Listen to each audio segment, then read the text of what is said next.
why don't we just get things started really quick right away and have you guys introduce yourself? Um, Starting with why not BattleJew? Give a little bit of introduction. Tell us a little bit about yourself and what your arguments are going to be tonight. I'm BattleJew. I'm notorious. And my argument is going to be error theory. I Short, really don't sweet, have and anything else. Yeah, I don't have anything else. say short, sweet, and to the point. Okay. Um, then we'll pass it over to TJump. Good evening and introduce yourself.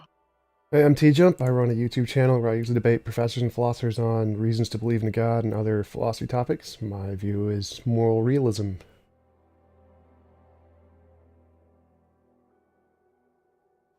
Okay. Um, Pretty simple. Basically, whoever wants to go first We wants are to start things. exciting, aren't we? Exactly. Hey, we like to get straight into it. TJump is the celebrity here, so I think it would be right to let him go first. Okay, floor is all yours. Sure. So, I'm a moral realist. I think that morality is objective. We have this phenomenon of moral intuition, moral progress we see when we experience certain kinds of phenomenon, and they seem to be morally relevant. Like killing babies seems to be wrong, and killing people for fun seems to be wrong. So, based on those, we can ask the question, well, what causes these phenomena? And maybe they're subjective, completely just made up by humans, or maybe they're objective and there's some fundamental aspect of reality that they correspond to. Like any other scientific phenomenon, we want to know, does this thing exist or is it an illusion? And so we can make different hypotheses and say, if it's real, if it is a real phenomenon, then we can make predictions to say, well, if my understanding of this phenomenon is correct, then we can expect that we will see this thing in the future. And if we test and find out that is correct, that is a great reason to think that morality would be objective. I have predictions for my model, we haven't confirmed yet, so I can't use that as evidence. But the reason that people should be moral realists today is because it's pretty obvious that drowning babies for fun is wrong. I mean, that's pretty much the basis. If you want to reject moral realism, then you can't make the statement drowning babies for fun is wrong. And the moral obviousness of that seems to be pretty relevant. And the question is, well, what makes it objectively moral? And I think morality is a higher order emergent property like fitness. So fitness is a property of animals that they can survive in different environments. That is an objective feature of the world that is independent of minds, and so it's definitely objective. And I think morality is the exact same thing. It's a higher order emergent property describing how agents can interact in an environment, and so it's definitely possible for it to be an objective feature, higher order emergent property. No, I don't see any problem with that. Obviously, we haven't proven it yet, but that seems like pretty good evidence for now, and I'll conclude there. Okay, thank you very much, and we'll pass it back over to BattleJew for first side of the argument, opening statement. Well, I mean, I think that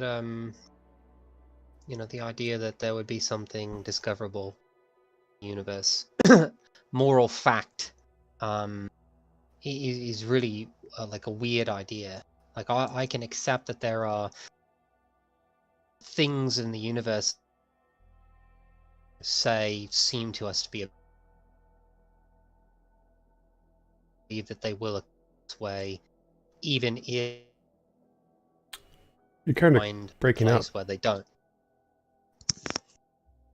I'm sorry, am I breaking up? a little bit. You cut out twice, I think. I do apologize. I'll restate what I said. I think that the idea that there would be something discoverable in the universe about morality is just a very, very strange thing.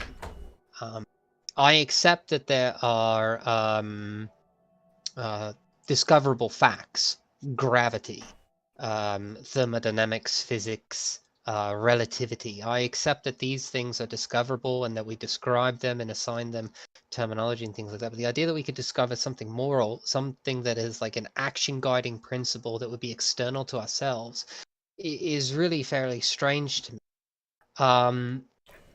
Without the existence of, say, something like a god.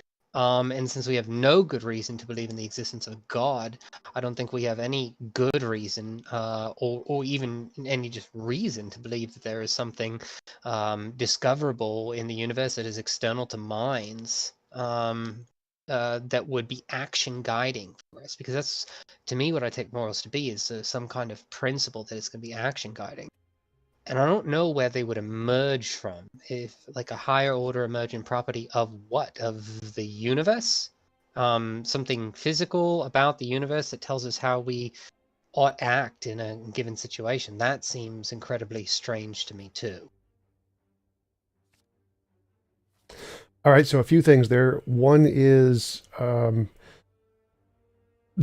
idea that morality is action guiding isn't actually required in models of objective morality. That's a common misconception given by most theists. The second thing is, if there's a God and that would actually count as a basis of objective morality, well, then necessarily it's possible to have a basis of objective morality without a God.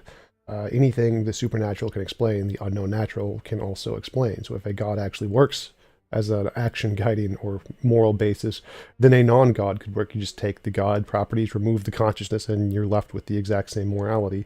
Kind of what the point of the Euthyphro dilemma was. And God basis doesn't work anyway, but that's a different topic. So I don't see how you saying it's weird is really an argument against it. It's really just you saying it's weird. Like, I could say it's weird that space-time bends. That doesn't affect space-time at all. So the major point is that if there was a moral feature of the world, why would it be any different than any other feature? Like, I think morality is descriptive, like most or many moral naturalists. So it's just a law like any other law. And yeah, it would be emergent of the universe, just like every other emergent property in the universe. I'm a physicalist, so I don't think there's anything else there. But I don't see how anything you said would really an objection to objective morality. So I think if it's just a physical law, then it doesn't really inform us, right? You broke up again. If I say that if I say that there's a physical law, gravity, okay, and that's that just is what there is in the universe. But it doesn't tell me how I should act, behave. It doesn't inform me about whether or not my desires are good or bad. It doesn't tell me whether actions are right or wrong. And that's what we mean when we say morality. Like, what most people mean when they say morality is just to say that there is some guiding principle in my life, be it a God or a personal set of values that are based on my experiences in the world, or societal norms or things like that, that say this thing is not something that we're going to do, or this is something that we are going to do, or this thing is good, or this thing is bad.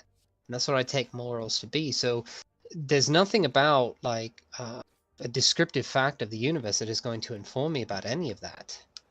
Well, it seems to be your presupposition, but it seems like we can say facts describe fitness just fine. So fitness is the ability for an animal to survive. But if we look at the combination of particles, obviously none of the particles are going to tell us if an animal is going to survive. It's an inference we're making based off of different patterns in those particles. The same thing would be true of morality. It's just we see patterns in the particles and we say this combination would have one property that the other combination wouldn't. So for example, if a world did not have babies being drowned, that would be a more moral world than a world that did have babies being drowned, just like a world that didn't have a sun 6 feet away from the earth would be more conducive to life than a world that didn't.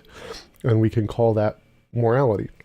And we can describe how we should act based on what actions will lead us closer to or further away from this particular model of the world, what I call the best of all possible worlds. So we can say if our actions would lead us closer to a world that doesn't have involuntary imposition of will as my model, then it would be a moral action. And so it seems like it definitely could. I don't see why that wouldn't work as a possible guides for morality, and we couldn't base it off of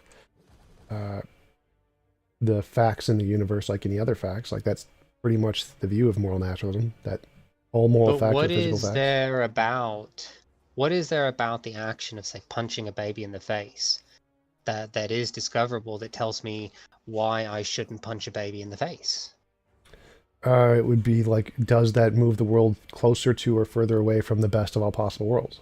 Would be the fact you can Who's discover. determining what the best of all possible worlds is? Well, the best of all possible worlds is just a description of the higher order emergent fact. It's just a label. So if it corresponds to the best of all possible worlds, like the world that doesn't have involuntary imposition of will, then it would move us further away. Why is an involuntary imposition of will necessarily wrong?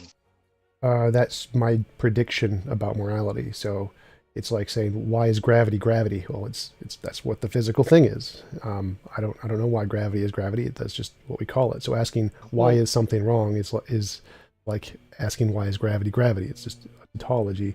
So in my theory, I base, which is looking at moral intuition and moral progress, I describe those with a common set of principles that are what I think are the correct principles, and if my predictions are right, then that's what morality is. Just like if Einstein's prediction is right that space-time bending is gravity, that's what gravity is. Asking why is gravity space-time bending is a kind of a silly question. It's just like asking why is gravity gravity or why is morality morality. It doesn't make any sense.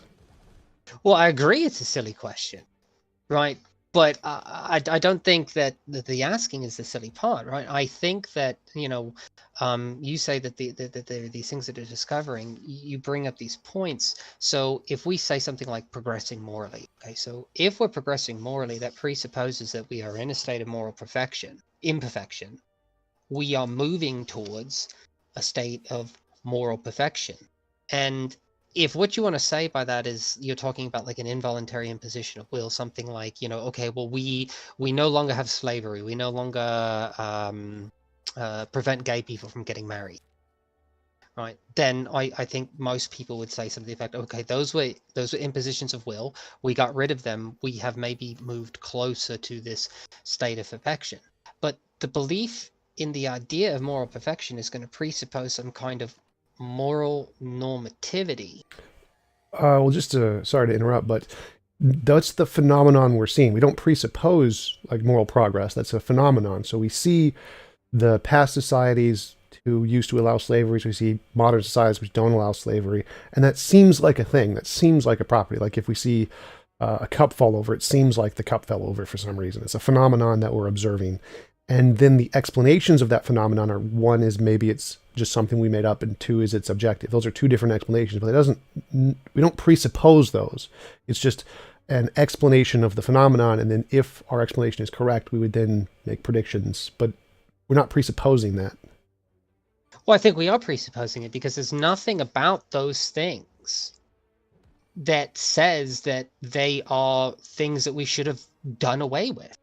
If there's some discoverable fact, right? You're assuming that there is something that is discoverable, this emergent property that you believe exists, that is physical in nature, that is discoverable external of minds, that would tell us that slavery is wrong, right? And when you say wrong, what I assume that you mean is that we have some kind of obligation or duty to do or not do this thing, which is where the action guiding principle comes in. So when I say these things are strange, right? When I say it would be a strange idea for these things to exist, that's exactly what I mean. Gravity is what you get when you have this idea that merely an imposition of will that is discoverable, that there is something discoverable about slavery, that would tell us that it is wrong, is what makes the thing weird.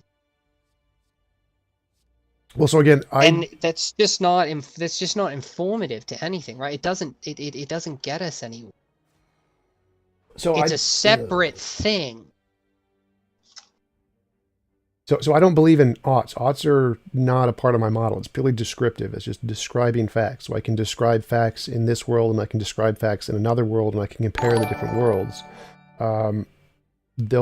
One has different properties than the other one. So I can describe facts of a world where there's a sun next to the planet, and that would be less conducive to life. And I can describe a world where lots of people are being tortured, and that's less conducive to the freedom of will, which is what we're calling morality here.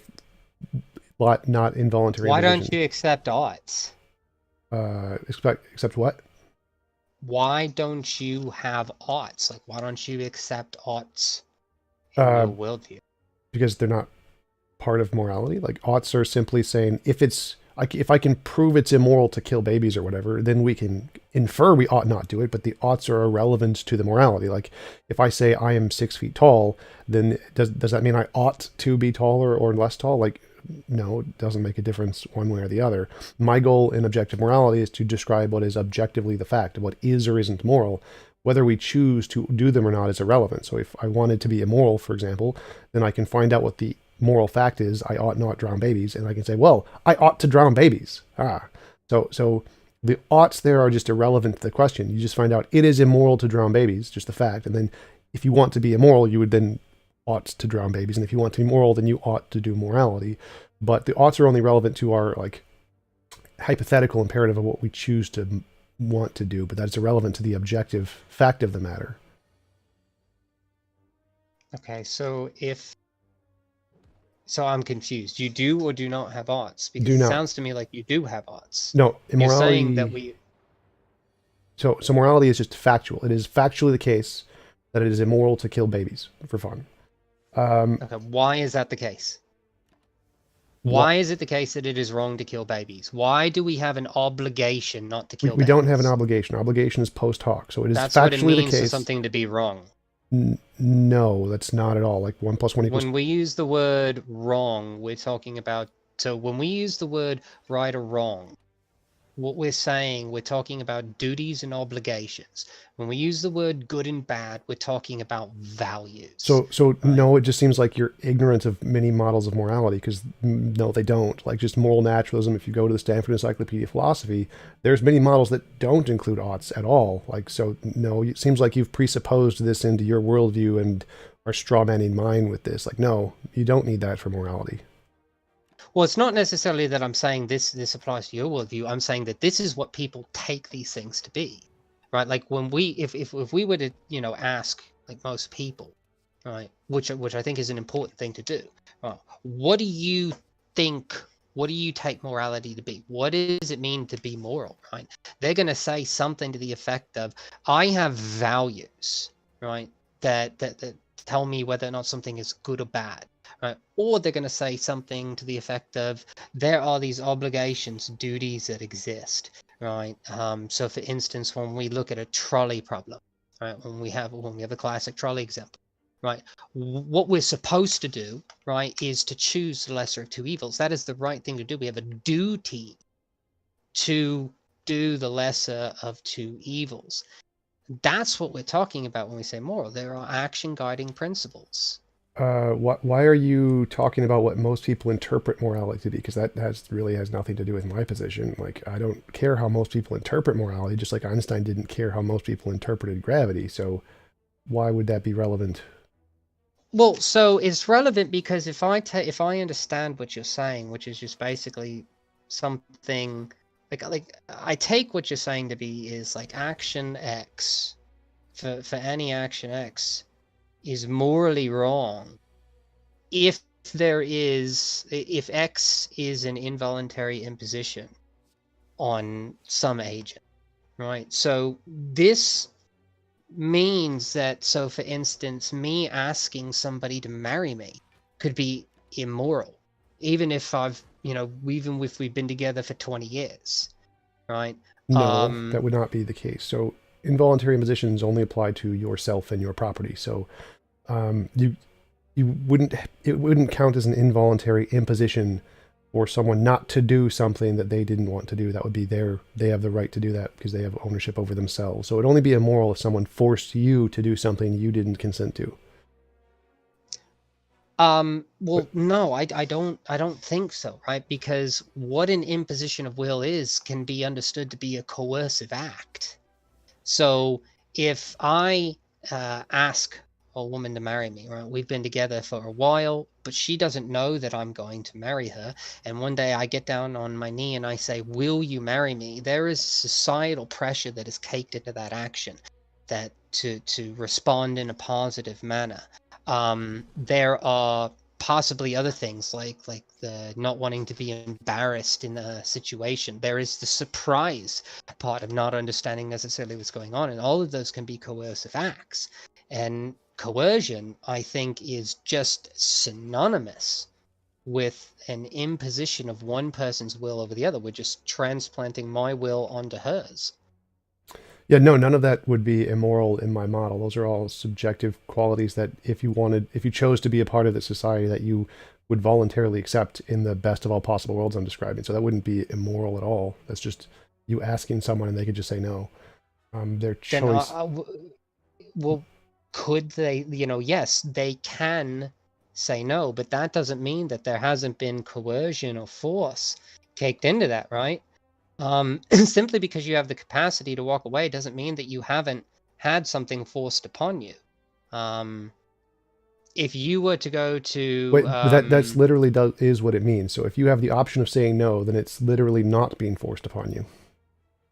No, just because you have the option to be no doesn't mean it's not being forced, because, I can be in the Hitler and the Jews apartment idea, where you have the Jews hanging under your floor, and the Nazis come in and ask you, are there any Jews here? Now, I could say, yes, there are Jews here, or I could say no. But in that situation, there is coercion going on. No matter what I say, there is a will being imposed on in that situation, no matter what. No, that in that situation, answer I choose. In that situation, there wouldn't be anything moral or immoral with just the words. The imposition comes, well, if you say yes, then people are going to die. So it's not about the words there. The being forced to say one thing or the other comes with these consequences that you don't have control over after the words. So the words, you're not being forced anything on the words. It's what's after the words that is being forced on you in that situation. So I don't see how that would follow. Especially in the case of just saying no to someone who's married, you just walk away. That would not impose. So you think that it's somebody being necessarily forced to do something? Yes. So like putting, like the people that were taken to Australia, right, for crimes, you would say that that's immoral? Yeah, I would say that prison is immoral. It's something we have to do pragmatically, but it would definitely be objectively immoral to force people into prison. Why do we have to do it? Because if we don't, there would be a greater imposition that would occur because they'd kill other people, presumably. Yeah, but when we talk about morals, right, we're understanding them to be something that we ought or ought not do. No, remember, there's no oughts there. No oughts in my model. So we need to do things pragmatically for, like, we need to eat food to survive, but that isn't a ought. So the fact that we need to do something for some pragmatic goal doesn't imply oughts there. It's just a pragmatic action. So we need to put people in prison in order to prevent a greater immoral imposition, but that's still an immoral imposition on somebody. It's them. So that would still be immoral. It wouldn't be perfect because there is a more moral option there. And the more moral option is, like, if we had potentially infinitely much power, we could just make everyone, or give everyone their own personal force field or whatever, and then we wouldn't have to put people in prison anymore, because you could just make yourself invincible or whatever. So the fact that we have to put people in prison is a more immoral option, because there's a more moral option out there if we had enough power to do it, but we don't. And so our pragmatic limitations force us to do one immoral thing over the other, like the trolley problem. You have to kill one rather than 5. Yeah.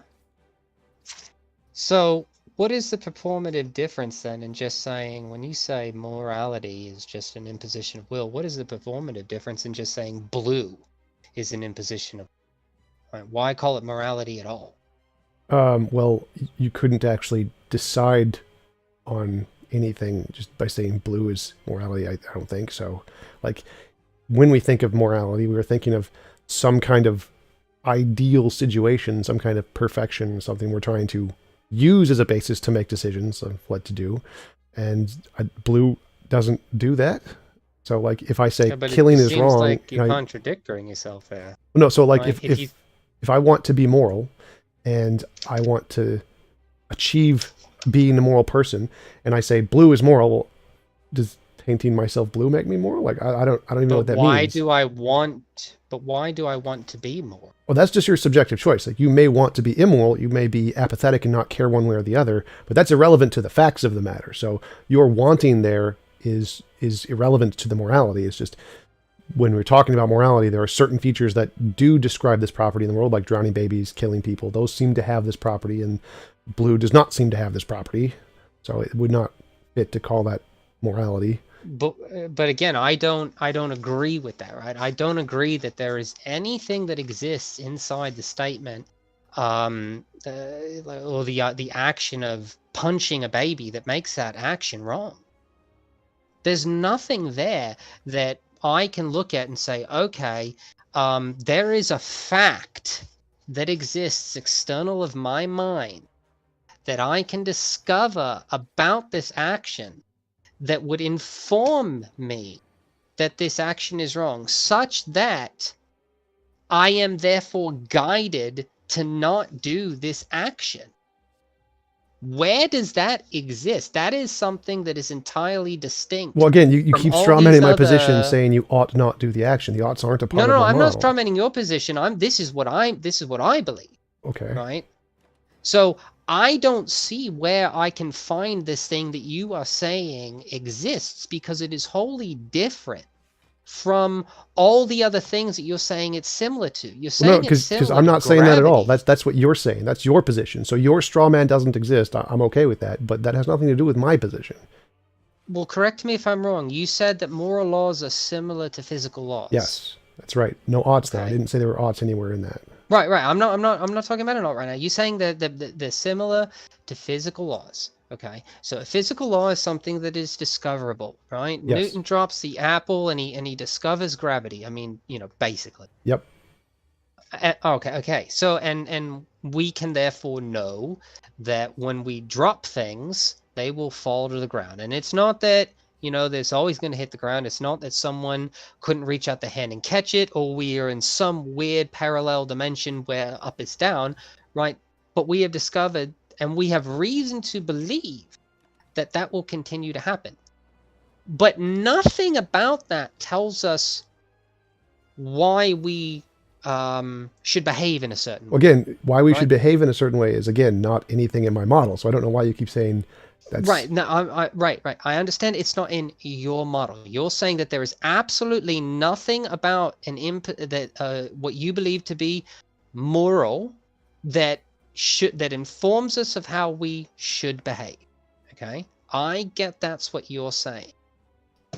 But I don't see how that is what most people, including myself, have understood to be morality, because what I take morality to be is some kind of either mind independent or mind dependent discoverable fact that is going to be action guiding, that tells us how we should behave in a given situation, such that there would be something in the universe about the action punching babies that would inform me that I shouldn't punch babies. Now, you don't have to agree with that. You are free to come up with your own definition of what the word moral means.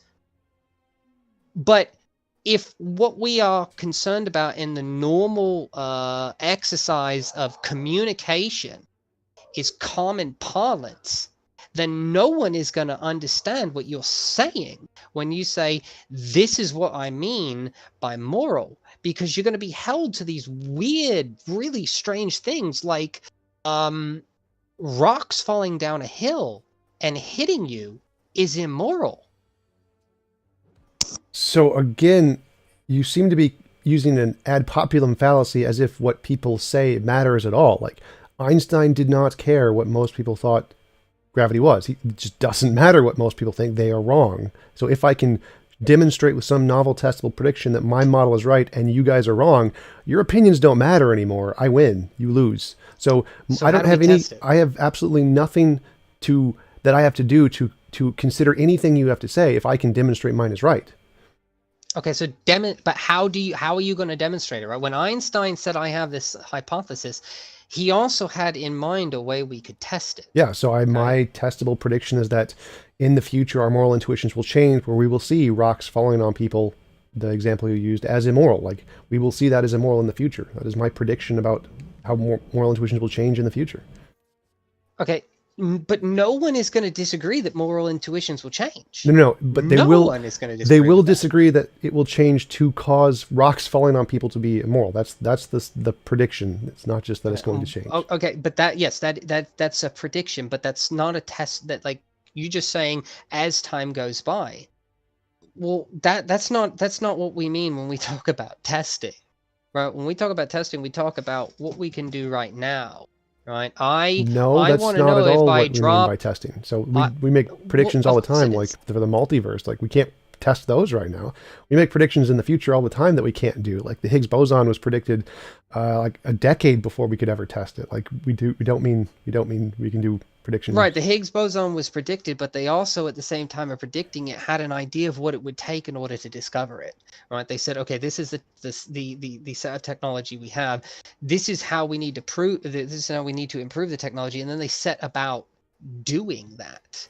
Okay, right? so I don't let me see if I can clarify. How, other than getting old, I can test your idea. Yeah, so my idea is that morality is contingent on resource availability. So as societies gain more resources and they can apply more of those resources to sustain values of individuals, then once you get to a certain point of having enough resources that you can sustain everyone's values without causing involuntary imposition, then that will be the moral norm. So we can just test it by saying, once we give enough resources to a particular society, we can watch their moral intuitions change to fit this standard anywhere in the universe.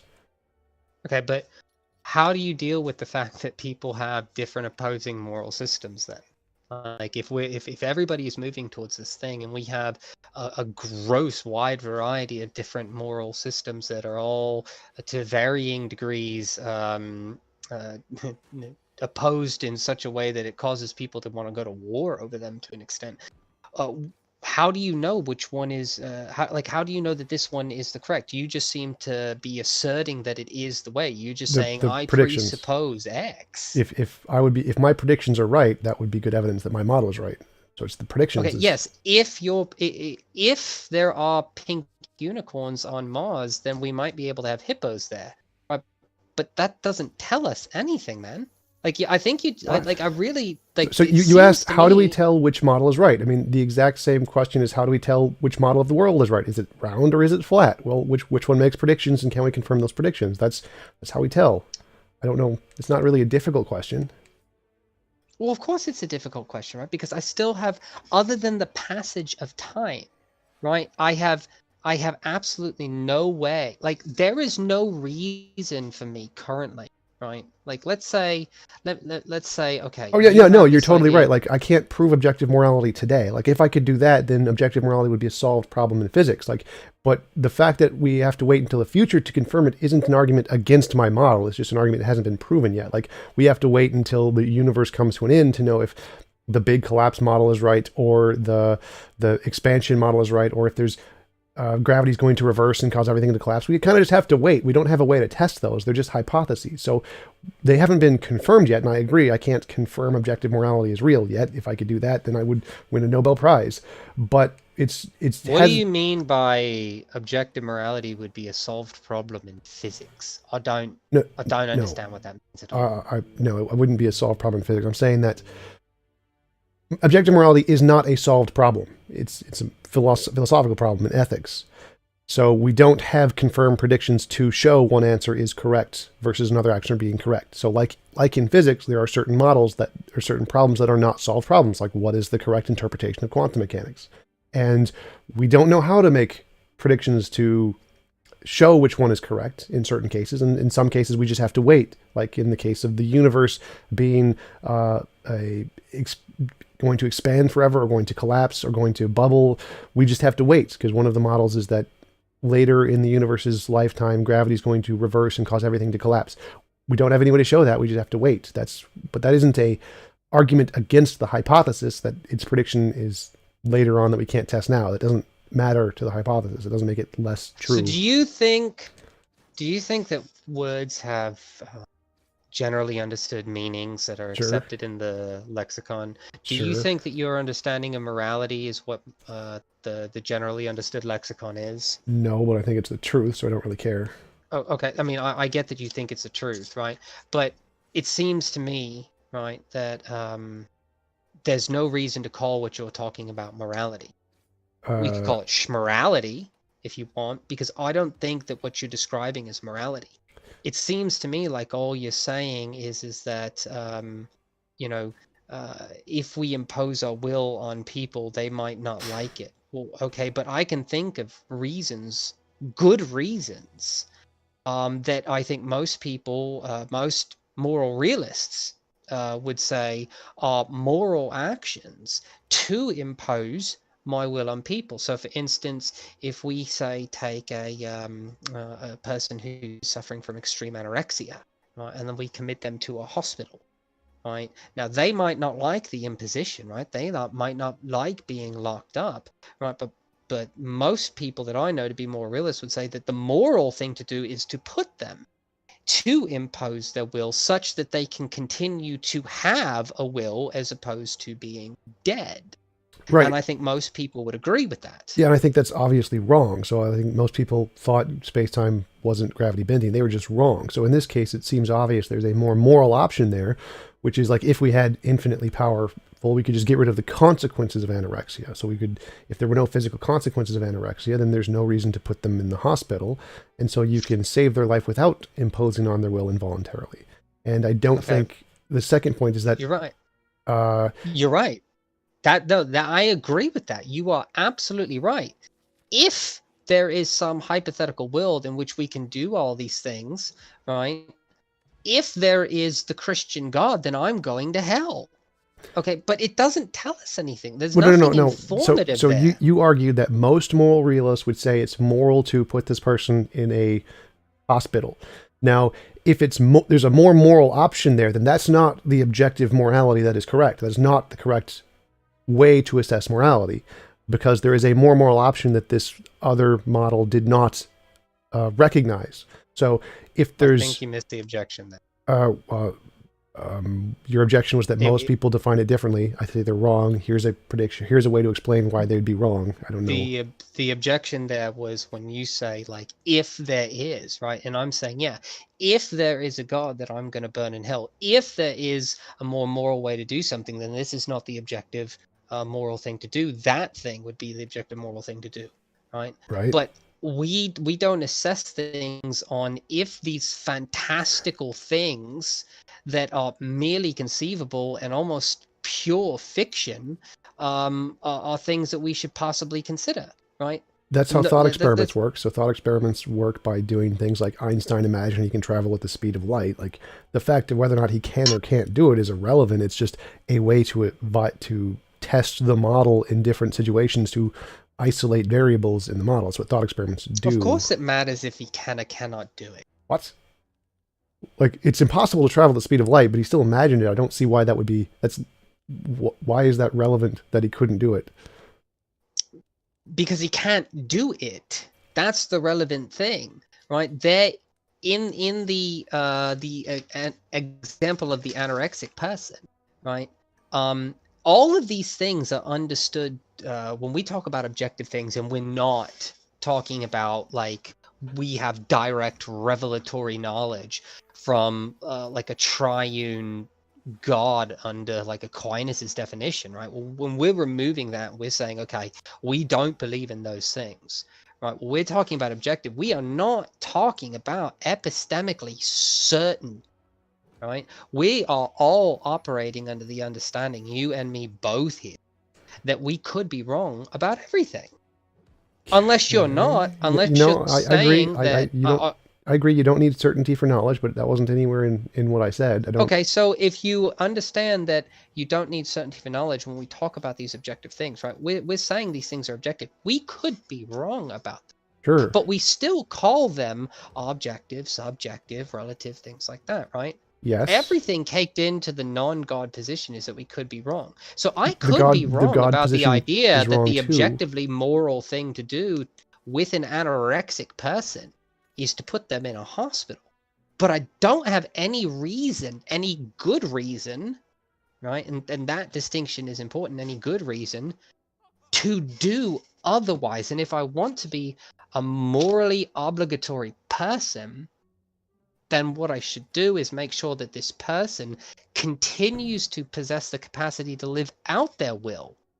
Well, again, you're conflating the do thing of what our obligations are with morality. So I just gave you a very good reason to conclude that isn't the most moral option, that there is a more moral option. Therefore, if whatever you're assessing as morality cannot accurately determine that that is the moral option, because it's not the moral option. There's another moral option there, a much more moral option. And if your model can't assess that and figure it out, then your model doesn't understand objective morality. And I don't mean objective as certainty. I mean, what is the highest standard of morality? That's what I mean by objective here. So fiction is not a good reason. What? Thought experiments are good evidence. Yes, thought experiments are great evidence. We use them in science all the time. Whether or not we can actually do them is irrelevant. I don't know why you think that matters. Thought experiments are wonderful tools, right? Yes. And they may help us create new technologies in our minds and things like that. But when we're talking about this anorexic patient, right, we're in the here and now. So what is the objectively moral thing to do for this anorexic person? Your answer is that in the future, right, it could be the case that in some possible hypothetical world, we may possess a technology such that we can prevent her anorexia without imposing on her. No. Again, you're conflating what we can do now, which is subjective, with what is the objective moral thing to do. Those are two different things. What is the pragmatic thing to do? What is the least immoral thing that we can do now? The subjectively moral thing to do would be to put that person in the hospital. I'm happy with that, but that's not the objective moral thing to do. The objective moral thing to do is like, imagine if we had all powerful, what could we do that would be the perfect moral thing in the situation, which would be not imposing on will. That seems to be the case. It seems to be more moral if we could do this. So this is the objective moral thing we could do. But putting them in the hospital would be the subjective moral thing we could do, what we could do with our limitations. I'm happy to grant that. But it clearly isn't the objective moral thing. That's the argument here, is that we can clearly make a distinction between those two categories. One is pragmatic, based on our subjective limitations, so it's not the objective moral thing to do. And one is, what is the absolute standard of morality that we can do in this situation?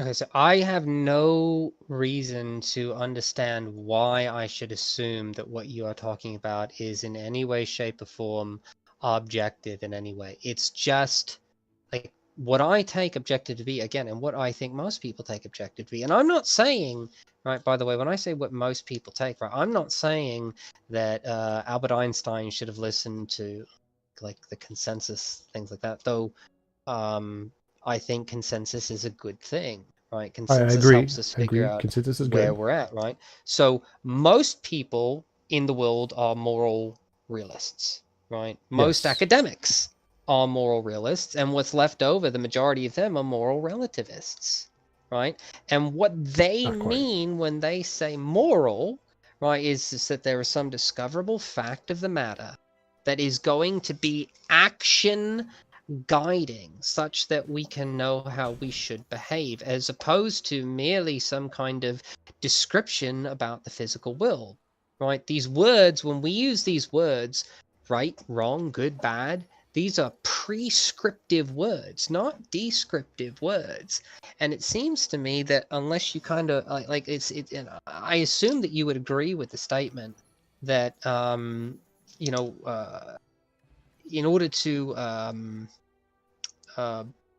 work against some like immoral action, that you would have to believe it's immoral, right? So it seems to me that your view just becomes this tautology, right? Immorality is an involuntary imposition of will, because rationality with belief against immoral actions requires a belief about immorality, which just leads you right back to immorality as an imposition of will. So it seems tautological, which is just, I mean, like, what does that get us? Well, again, you're just shrug and an okay? Again, you're just not understanding the model. The model is, if I'm right about morality, here's some testable predictions we can do. That's not a tautology. There's no saying the same thing twice there. That's That's literally the hypothesis. You're saying the hypothesis defines itself as being correct. Like literally every hypothesis, you assume it's correct, predict the consequences, and then test them. So obviously, you assume your hypothesis is correct. You have to do that to predict the consequence. That's how hypothesis testing works. So that's not an objection. And again, the fact that most people think morality is this at this point in time isn't an argument against my model, because my model isn't based off of the consensus, it's based off of testable predictions. So the consensus doesn't matter here. The whole point is that, and there isn't a consensus on this, the fact that most people believe it doesn't mean that there is a consensus on what it is. And I would say that the majority of moral naturalists probably don't have the oughts in them. Many, I don't know exactly what the percentage is on that, but pretty sure it's not the case. So it seems like most of what you said is just wrong. Like the consensus doesn't say that oughts are required in morality in philosophy. In common parlance they do, but that doesn't matter. That's just an ad pop. And it's not a tautology, because you obviously assume your hypothesis is correct to make predictions in all cases. It's not tautological in science to assume your hypothesis is correct. It would only be tautological to believe it's correct without any evidence. Like if you have nothing that you could predict, or no basis in reality, and it has nothing to it at all, then yeah, sure, it's just a tautology. You're just defining it that way. Well, I don't think you have any. Like I don't think you are predicting. Other than the natural evolution of a society. Yeah, that they will start to see rocks falling on people as immoral. That's a pretty novel prediction. Like that's not something that is really seen. And the whole point of novel predictions is that it's something new that we don't know yet. That would be a pretty good one. Like if that would actually happen, that's a pretty good indication that I understand morality better than everybody else, because no one else predicted that. Like, right? Whatever morality is. I would probably agree with the fact that no one has thought to predict that, an earthquake, right, which is just a natural, thing, that happens without any interference from agents, is somehow imposing some form of agency, right? Because in order to impose will, there has to be an agent. So the Earth is an agent. No, to universe impose is an agent. on will doesn't require an agent. But again, that's irrelevant. So I made a novel prediction that no one else predicted, and if I get that right, that's pretty good. That's kind of what science is. You make some novel prediction that no one else expects based off of your model. You get it right. That's really good evidence. So saying that isn't good evidence, or that if this doesn't, or this does occur, then that isn't evidence of my model, seems to be pretty dogmatic. Like you just don't understand how predictions work. Oh, I understand how they work, right? But I think there is just so many things that you have to hold as immoral that are just ultimately queer, right? You have to hold that most parental actions are immoral. You have to hold that school is immoral. You have to hold that marriage proposals are immoral. That No, so those would not be those. Prison, no. Is so again, you're strawmanning my position. Like, no, surprise birthday parties would not ever be immoral in my system. Like, you can assess the morality pretty easily. Like, if you imagine you are in the best of all possible worlds, and you get to design everyone gets their own universe. You get to design your universe however you like. You would create a list of consensual things that you allow in this universe, and a list of things you don't allow in this universe. Everything on the consensual list would be consensual, so it would be not immoral. And presumably, you would put surprise birthday parties on that list. You would put marriage proposals on that list. So these would not be immoral unless specifically you didn't want them to be in your universe. Most people probably wouldn't, so these would not be immoral in my model at all. Like, but taking the pragmatic actions of like parents disciplining you, like obviously there is again a more moral option there. The only reason parents need to discipline children is because it's pragmatic. You need to stop them from running into the street because they're going to get hit by a car.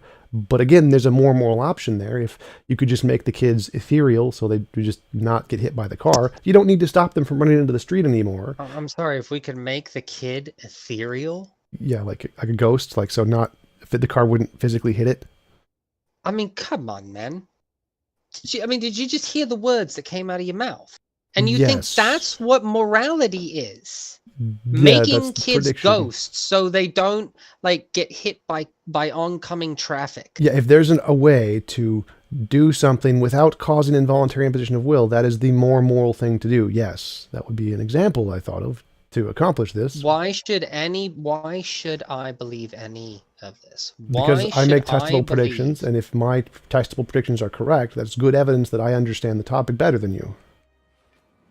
Okay, but you can't test your predictions in any capacity where I will be able to see those things come true. In any capacity. I'm 30 years old. I am not going to live to the point where we can turn children into ghosts. I am not going to live to the point where we have transporters that can just I don't know why you think this is a valid objection. Like, the fact that you aren't going to live to the end of the universe means we won't be able to test the grand collapse model, and we won't be able to demonstrate it to you. Because I will never have any capacity, right? I will never have any capacity, nor will you, by the way. Yes, but again, that doesn't make a difference. Whether or not we can test it doesn't mean that I'm wrong. If someone else verifies it after I'm dead many years from now, that would still be evidence for my hypothesis. Whether or not you can verify but it. I have I have no reason to believe it. Right, no, so I'm granting I cannot confirm and solve objective morality today, or I would have already won a Nobel Prize. So yes, I grant to you I cannot verify the predictions yet, but if my predictions... When we talk about being rational, right, when we talk about people that are acting rational, we're talking about people that are acting in accordance with their desires and that they believe that they are acting in accordance with their desires, right? Do you accept that? I have no idea what you're talking about right now. Okay, so do you understand? Do you accept that acting rational is acting in accordance with desires? I usually think being rational is usually acting in accordance with some set of propositions, not necessarily values. I don't know. I'm not sure.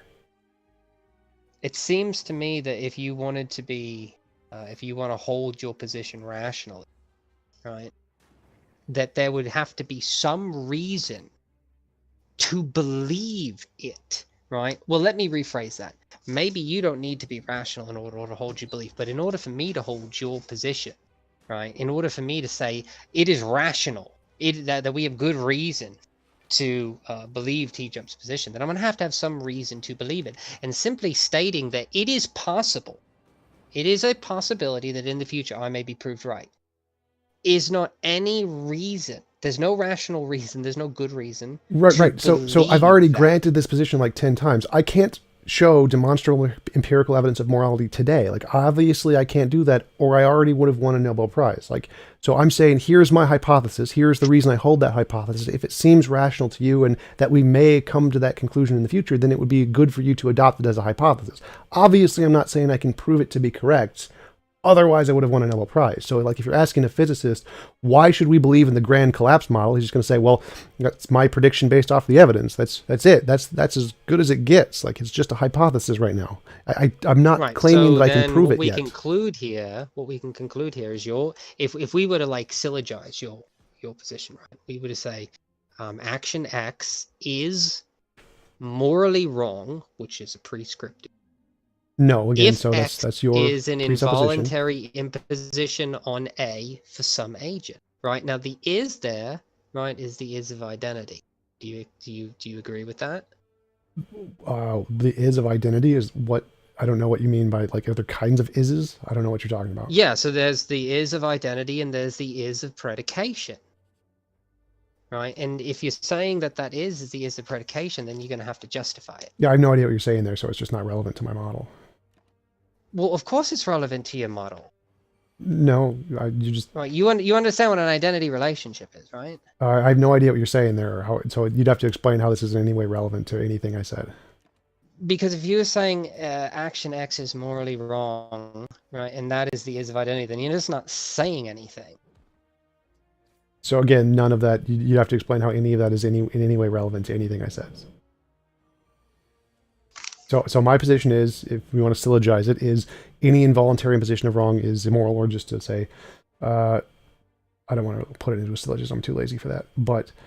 And the reason to believe it was that it makes testable predictions. If I'm right about the predictions, that's a good reason to believe it, that my model is correct. Obviously, we can't do it yet. I'm happy to grant that. But here is my interpretation of the evidence. This is the conclusion it leads to. Here's a prediction. That's essentially exactly how science does. And so complaining that this is not proven yet isn't really an objection. Like, I haven't claimed it is proven yet. So I am going to say, right, that the idea that this thing that you're talking about, like this discoverable fact, does not exist anywhere it is not a discoverable thing, right? It is wholly different from the things that you are attempting to compare it to, right? You are attempting to compare this thing to properties, particular events, right, that the natural physical world contains and that science investigates, right? I'm not strawmanning. Yes, that's correct. Yes, correct. Okay. Those things, they don't exist. There's no reason to believe they exist because of what is baked into the word moral. Okay. So you're saying your objection to my model of morality is that you presuppose something different about morality. Like that's, I don't care. Like moral naturalism. So moral naturalism. Moral naturalism is 4 propositions. Moral realism. There are objective, mind, independent moral facts. Metaphysical naturalism, moral facts are natural facts. Epistemic naturalism, we know moral claims are true in the same way we know any claims about the natural sciences. And analytic naturalism, our moral claims are synonymous with certain highly complex claims about the natural sciences. That's just the definition of moral naturalism in philosophy, just read off the Stanford Encyclopedia of Philosophy. If you're just rejecting the entire field of moral naturalism because you presuppose a different definition, like, I'm sorry, but I don't care what your definition is. I've got testable predictions. Your opinion on the topic but presupposing you don't have testable predictions. Yes, I do. Testable predictions means a thing we can observe in the future or some experiment that we can see a result. And if we get that result right, that's a testable prediction. So I do, by definition. Like we can do an experiment and we can see if we give a society enough sufficient resources to be able to meet my standard, we can watch their moral intuition change in accordance with that situation to fit this model. Anywhere in the universe, all species, every intellectual species will accomplish this if they have intellectual sufficiency. We do have, that is a testable prediction. Give enough intelligence and resources to a society, they will devolve this particular intuition of morality. That is a testable prediction. I don't know why you think it's not. Whether or not we can test it now, it doesn't matter to testable prediction. Testable prediction doesn't mean test it now. My issue here, the reason I keep bringing these things up, right, is because it seems to me that what you are ultimately saying is that these things are just like brute facts, right? But what's a brute fact? We don't. Something that is true of the gravity is just a brute fact of nature. Okay? I don't think I would agree with that. Well, I don't see why you wouldn't, since you didn't seem to know what the term meant. Well, a brute fact is something true that has no explanation. Like gravity does have an explanation. It's curvature of space-time. Like why does gravity have a particular constant is probably going to be determined by the whatever quantum field gravity emerges from, emergent space-time. None of those are brute facts. Like a brute fact is just a thing that exists with no explanation. Like I think reality is a brute fact, but the properties of reality, like gravity or morality, would not be. They're just emergent properties, so they're not brute facts. So it seems to me that we just have like a fundamental disagreement over what the word morality means, and I think you have a disagreement with the majority of people over what the word morality means. I don't think your position tells us anything, right? Like it seems to me your position just boils down to people do things people don't like. Okay. Yeah, people do things people don't like. So what? All right. So what? So if I'm right, what are we supposed to do about it? All right. Where's the prediction that says like, what are we supposed to do about it? Well, if you want to be moral, what you can do about it is not do things. Why would I want to be moral? That's your subjective choice. Like, I don't care why you would want to be moral or want to be immoral. Your personal preferences has nothing to do with the objective fact of the matter of whether or not something is moral. Whether you want to be tall or short makes no difference to whether you are tall or short. So asking why you would want to be, I don't care. I care about the objective fact of the matter, not your personal opinion on what you want to do. It becomes an uninformative thing, which is why I said, why not just call it blue? Because I can ask the same thing. Why should I want or want not to be blue? There's nothing informative about it. Morality is supposed to be informative. It's supposed to guide us. This action is wrong, Again, so that's we that's probably your shouldn't do presupposition. wrong things. Again, you keep saying, Right? Now, you want to say we have pragmatic reasons not to do these things. What? Okay, so then morality is irrelevant to anything. It's irrelevant to anything, and the only thing that matters is the pragmatism. And there's no reason to move towards a more morally perfect world because it doesn't inform us of anything. If the world is completely morally perfect, so what? That doesn't tell me why I shouldn't impose my will on other people. So again, you keep saying you have a different definition of morality. No one in moral naturalism cares what your definition is. So I don't know why you think it's relevant that you have a different definition. Like, no one cares what you think morality should be. We care about what reality thinks morality is. So the fact that you think it needs to entail some kind of motivation factor to it to tell us what to do is, you're wrong. I mean, that's all I need to say, and I've debunked your entire position. Like, you presuppose your definition, your presupposed definition is wrong. We can move on now. Like, if you just want to... Well, I don't know what you think you've debunked, right? All I have said about my position, right? And my position is that this thing that you think exists does not exist, that it is wholly different from the things that you want to compare it to. Moral truths are not natural, scientifically discoverable does facts. fitness they are exist? Different. They are a different category of things. Let's just address that. So does fitness exist? Yeah, fitness exists. Morals are fitness. Obviously. So fitness is what? It describes something. It's a word we use to describe some phenomenon, right? Sure. So morality, or some state of being, is a word we use to describe some phenomenon, just like fitness. Like, I don't see. No. Why not? Because it's not. We're not great argument. Because it's not. Because you like to use it in a way. Like, I don't care how you like to use it. Well, of course you do. What? Of course you do. Right? You just asked me a question. Right? Is this the case? No, it's not the case. It's not the case that morals are merely describing some phenomenon. No, it's not. Morals are prescriptive. No. So again, if you just want to disagree with moral naturalism, like, okay, but we don't care about your opinion on the matter, and we make predictions. So your opinion about your presupposed definition, we don't care about. So that isn't an argument against our position at all. It doesn't work. Well, of course it works, because all you're doing is continuing to add more and more and more and more and more ontological commitments onto things that don't need those ontological commitments. No, I never said that anywhere in my argument, so okay, that doesn't work. No, I didn't say you said it. It's the entailment of your argument. If what you are saying is true, right, then your judgments are true by the existence of these objectively existing and necessarily motivating things. No, again, so right? Necessarily motivating is not a requirement of morality. There's actually a term for that. I forget what it was. Something like judgment internalism. Yeah, judgment internalism and judgment externalism.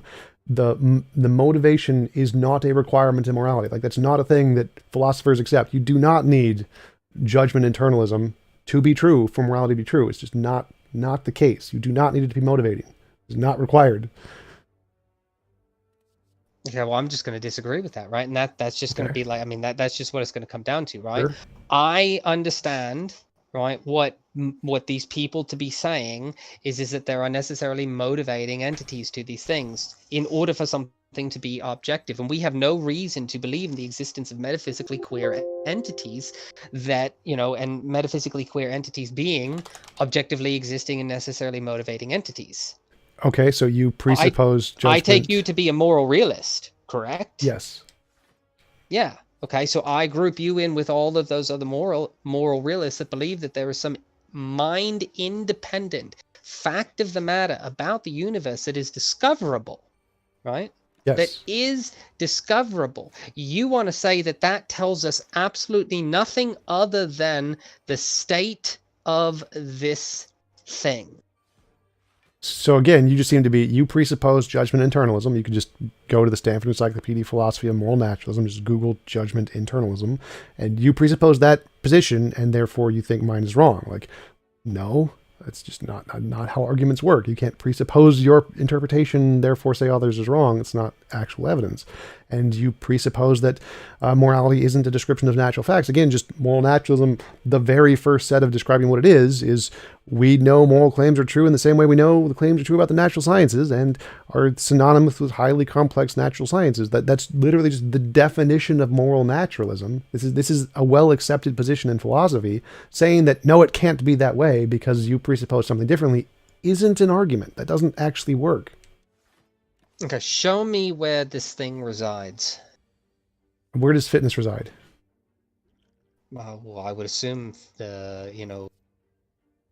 a biological creature's fitness resides internally in and of itself. So fitness is a relationship between some property of the features that construct it and its relationship to the environment. So it's a higher order emergent property. So it's not actually in the creature.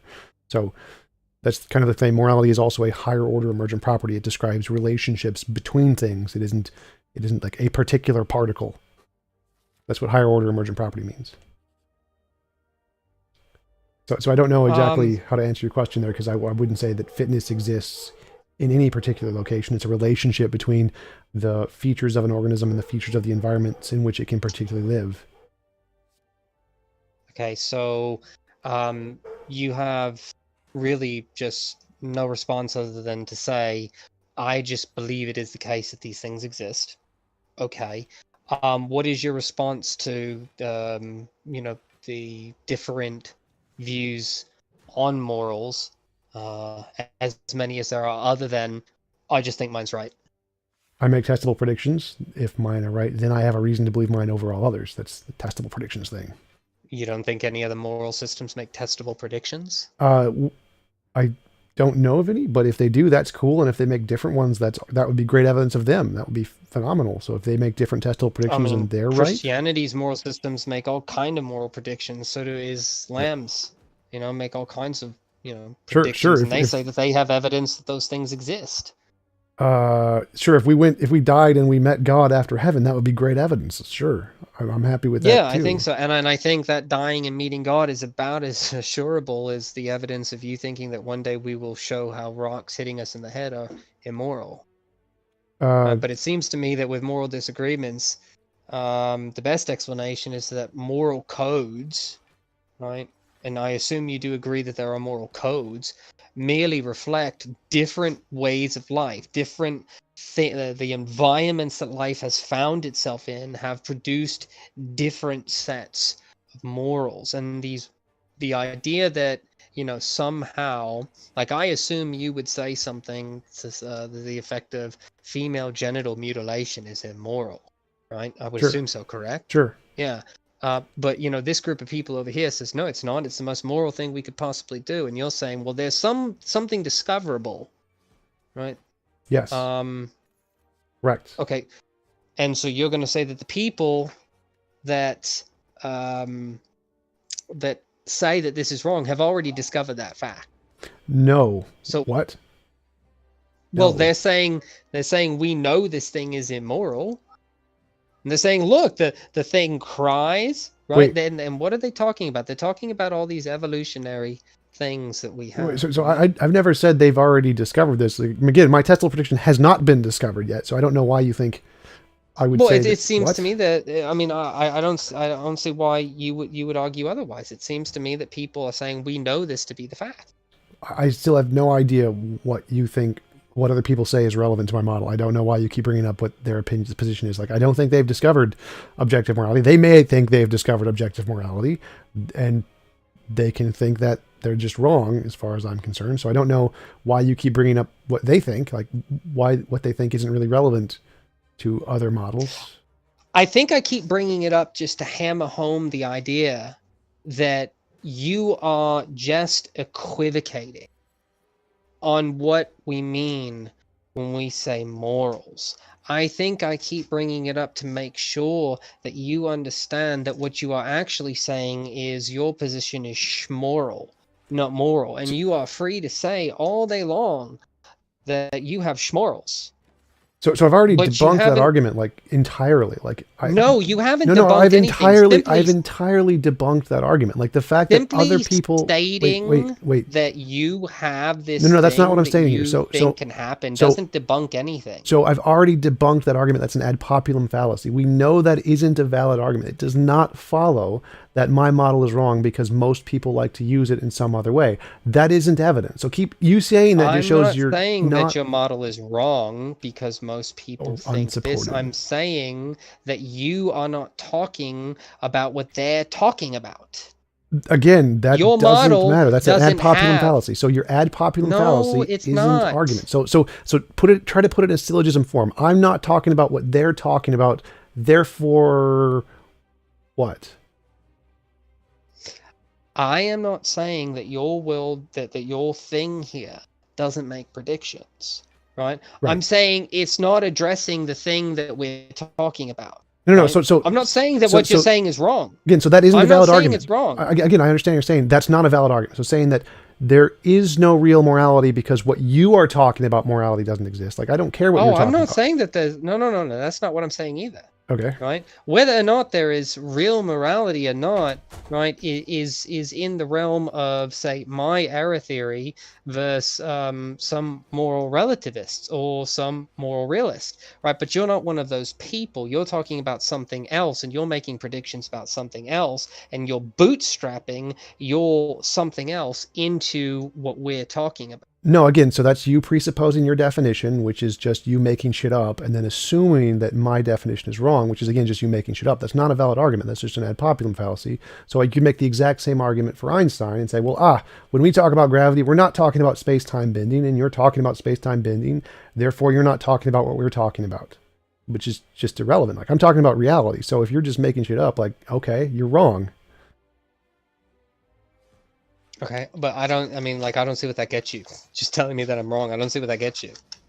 It gets you just about as much as you saying that you're right by assuming that what you're talking about is the correct definition of morality. When you want to know if something's true, it needs to correspond to reality, not just what you're talking about. So what you're talking about doesn't matter at all. It's irrelevant to the topic. Morality is determined by reality, not by you. Yeah, well, no, you're right. It's not determined by me, right? And you know, what is it determined by? If there is morality, what does determine it? Well, I don't think there is morality. Well, no. So this is hypothetical. Like you granted the possibility that there could be a God, and that would determine it. What does determine objective morality, if it potentially existed?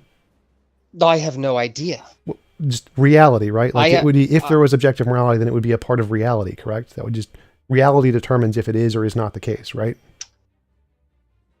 Sure. If there was this thing, morality, that was objective, there would be some discoverable fact about the universe that we live in, such that we can know that performing an action is wrong. And what we mean by wrong, that part's where you need to stop. That part you don't. That's the part where you're wrong. What you mean by it doesn't matter to reality. No, reality does not care what you mean by it. The only determining factor is reality, not what you mean by it. Your interpretation. So now you're not only equivocating on what the word morality means. Now you're equivocating on bad and good, right and wrong. What? No. I'm saying that, again, as you admitted, whether something is true is determined by reality, not by you. So if you're incorporating what makes something true, the truth maker is contingent on how you are using the word, you're wrong. Like, no, the truth condition is about what's true in reality, not how you're using the word. And so when you're combining those two factors, you've made a mistake. You have made an error in judgment, which I can just demonstrate. Like, no, if your truth condition is required on how you use the word, then you're not determining truth based off of reality. You're determining it based off of how you use the word, which is not how to determine truth. I'm not exactly 100% sure what you say. Like, you keep saying, I mean, this is what I think this entire debate so far has boiled down to, right? I say a word. I am using, right, the commonly understood definition, right, of that word, Right? We understand that definitions are verbal utterances that society as a whole has agreed on in order to be able to have a conversation about certain things, right? And we have rules of inference that allow us to make sure that we're not talking past each other, like the law of contradiction, non-contradiction, the law of excluded middle, and the law of identity, right? Now, there's nothing about those laws that affect the material world, right? But we have them in order to have this conversation, right? And so what all you've done so far is just violate the lexicon, right? Right or wrong is in the lexicon understood to be talking about duties and obligations. Good and bad is understood to be talking about values and beliefs. Like I have a desire to be hydrated, right? So what I ought to do is drink water every time I am dehydrated, right? To satiate my desire, my value to not be hydrated, right? As opposed to the trolley problem, right?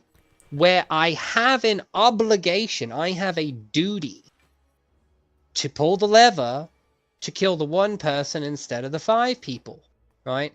And to pull the lever to kill the one person is the right thing to do.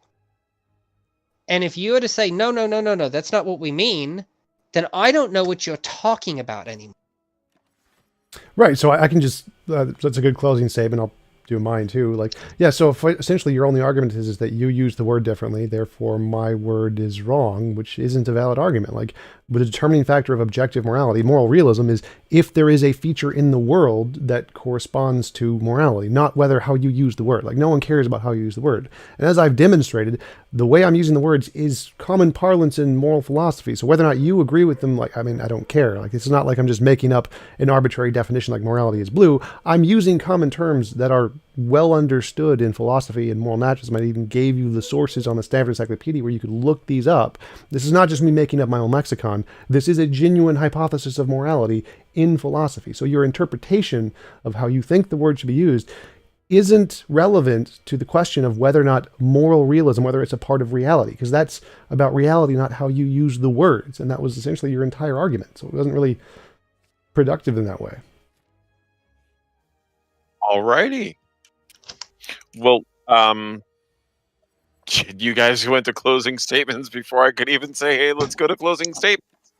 That's awesome. I love it when my debaters actually do things themselves and I don't have to do work.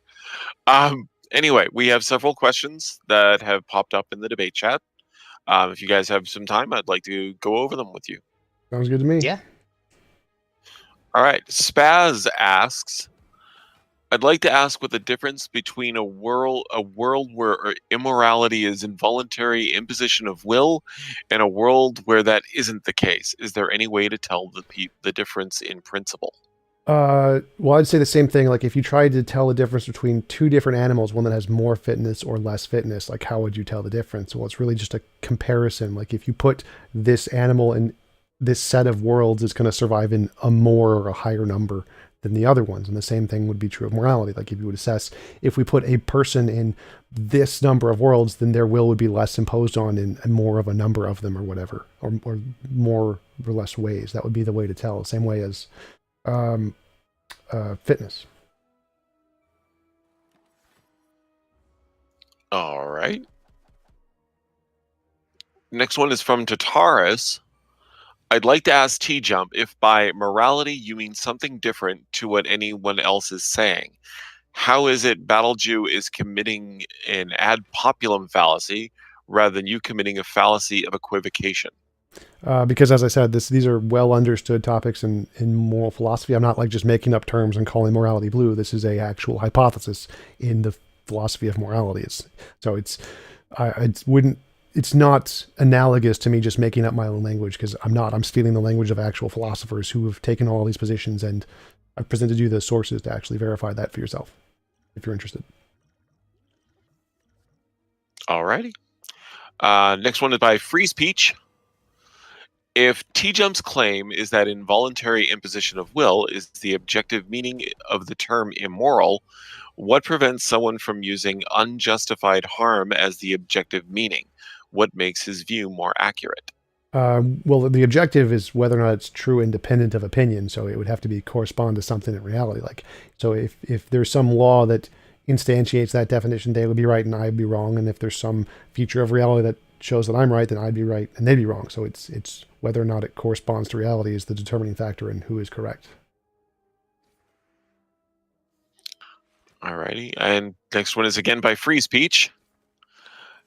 Is TJump's position that we can imagine a best of all possible worlds where I imagine what acts would be consented to, i.e. surprise parties, a version of John Rawls' original position veil of ignorance argument?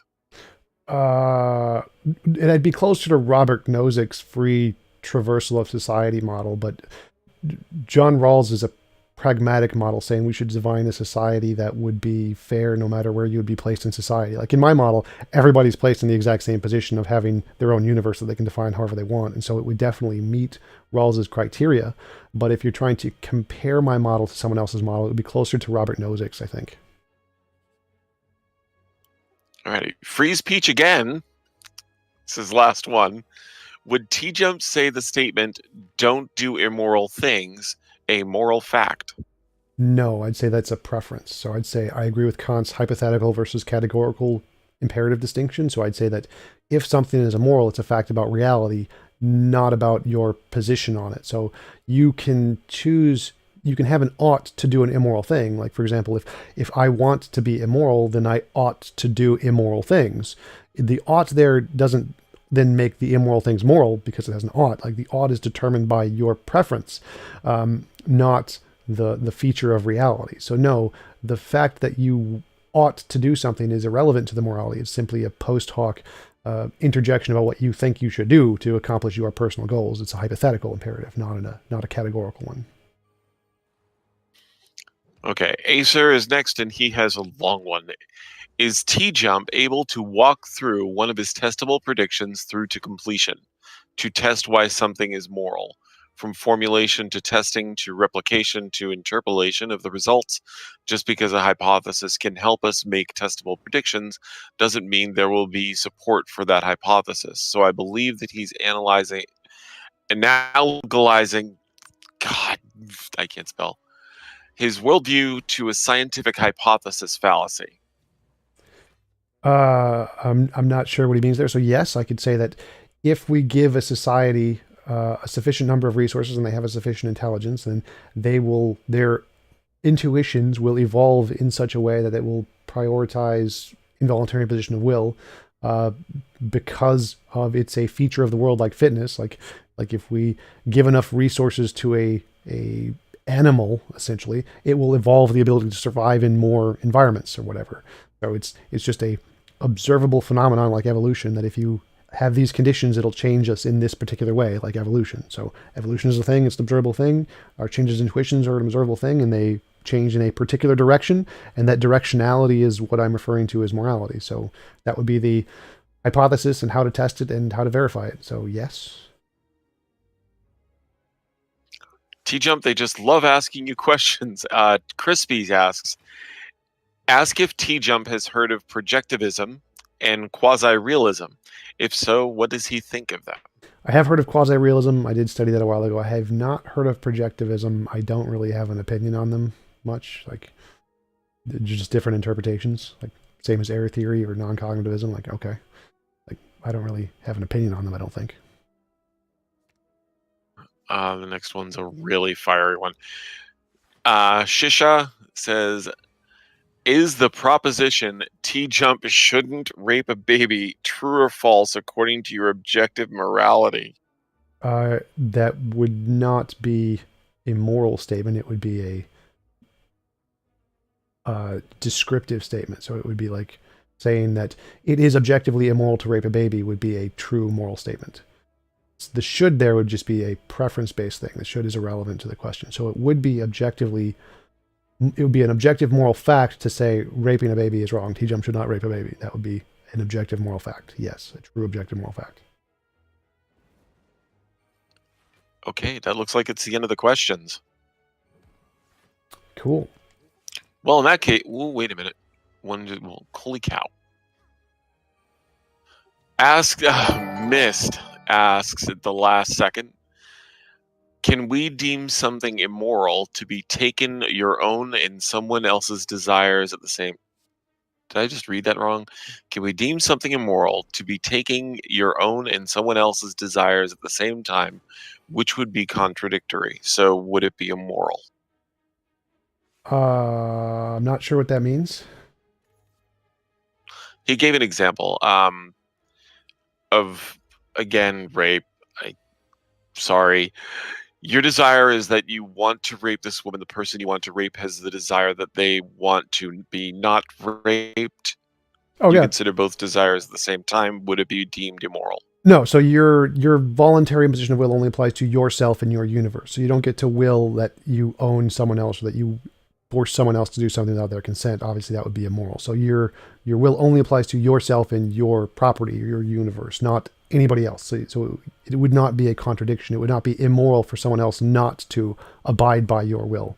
It would only be immoral if someone forced you to do something without your consent, not whether or not they just didn't consent to doing something. That's perfectly fine. There's nothing immoral with that. Okay, CEP says, are you really comparable to Einstein with morality? This was your comparison. Should anyone take you seriously without thought, experiment, or proof in such hand? No, I'm not comparable to Einstein. The argument was comparable to Einstein. So his argument was that, well, many people think of things differently, and as if that was a valid argument. And so my example of why that's not a valid argument is like Einstein. It wasn't a comparison to me. It was a demonstration of that argument is an ad populum, which doesn't actually work. And from Sep for BattleJew, you cited the law of identity in your closing statement. Would you please tell us what you take that to be? Yeah, I take the law of identity to be a law of thought, of knowledge, right? That we use as an inference for communication, such that when I say the word apple, people that speak the English language know what I mean. And so when I say the word apple, it is commonly understood to be a fruit that, comes in either, typically red, yellow, or green. That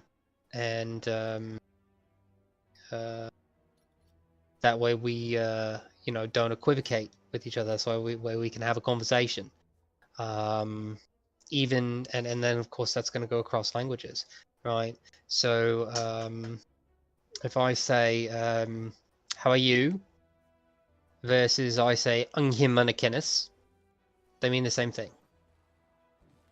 So if that's what you're asking, that's what I take it to be. Okay, there was one more.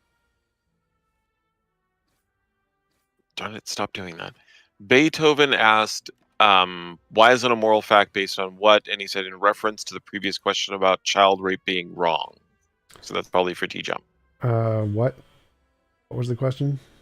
Asked why is it a moral fact based on what? And he said, in reference to the previous question about child rape being wrong. It corresponds to the moral property. That would be why it's a moral fact. There's like, why is the ability to survive in more environments a property of a more fit animal? Like, it corresponds to the properties of in reality that correspond to what we were saying there. So that's what makes it more moral, is that it's more moral because it corresponds to the moral fact. I don't know how else to answer that. Okay, and that's it for the questions. So, alrighty, thank you guys very much for coming over. TJump, thank you for visiting again. We loved having you over here. And so at that point, we'll wrap it up. Appreciate the conversation. I only got called ignorant once, so Yeah, sorry about that. But yeah, it was pleasant talking with you. You're definitely no Darth Dawkins. Appreciate it.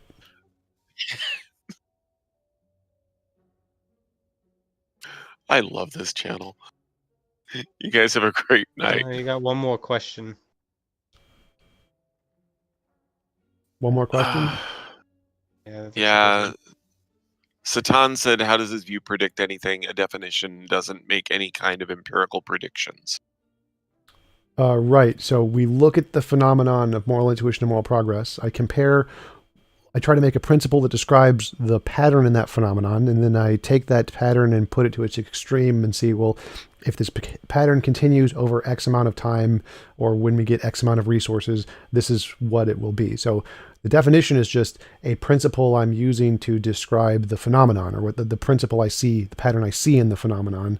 The definition doesn't make a prediction. It's the definition plus the pattern that then leads to a prediction. Did you just really call Satan Satan? Me? I wasn't gonna say the actual word, but it's spelled. It's pronounced both ways. Anyway, we're gonna call it a night. So, you guys have a great night. Thank you very much for coming. Thanks. See you.